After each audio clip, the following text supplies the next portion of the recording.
Up here at 6 o'clock, patrolling police officers' mental health. The stress can often be too much. And now leaders at different police departments are stepping up ways to let officers know it's okay to ask for help. In a story you won't see anywhere else, 41 Action News reporter Sarah Plake shows us the new resources to keep our officers and our communities safe.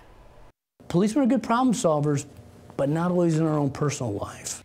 Mental health, a topic that for decades many in law enforcement didn't want to talk about, and many still don't. But in the last few years, police departments have started trying to change the stigma.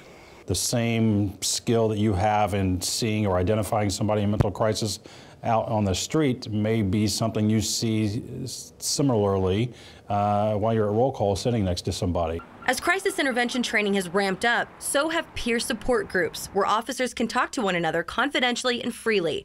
Most departments around the metro, like KCKPD, have started one within the last 1 to 3 years.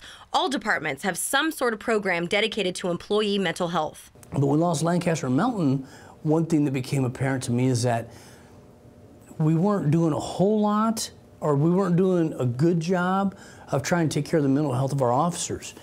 There is a compounding effect of the things that you see on a daily basis that over the life of a 10-year career, 5-year career, 20-year career can destroy your life. Chief Terry Ziegler says the peer support has made a huge difference in the way officers work through issues, work or personal. Because we've all been through those ourselves. Recently, KCK police negotiated with a woman in crisis for more than 24 hours who wouldn't come out of a hotel room with her kids.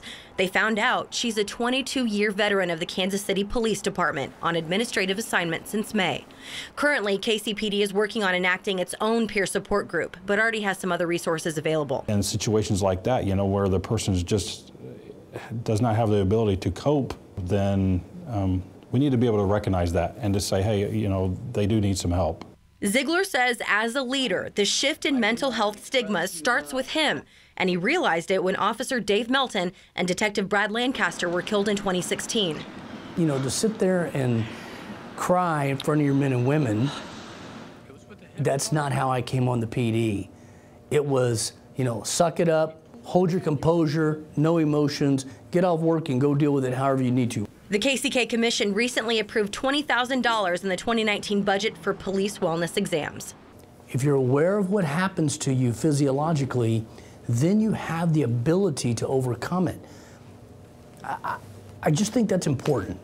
I think it's important for the officers. Sarah Plake, 41 Action News. For the officers and everybody, really, mental health stress is also one of the reasons so many recruits. The numbers are down, Ziegler says. There are only 4 people in KCK's next training academy. That number used to be 15 or 20. Ziegler says 60% of officers in the U.S. are leaving the profession between 1 and 10-year mark, with the majority leaving within 5 years. Independence Police started their peer support program about a year ago. It was in direct response to that shooting that seriously injured Officer Tom Wagstaff. Overland Park started its program 2 years ago. They say it has already been successful and is now encouraging to see just how many times a peer support officer has made a connection with somebody else in the department. And it may just be a 5-minute conversation. It doesn't have to be anything in depth. And these peer support individuals are people that are just good listeners, and that's a huge part of it. Overland Park now has 24 peer support officers.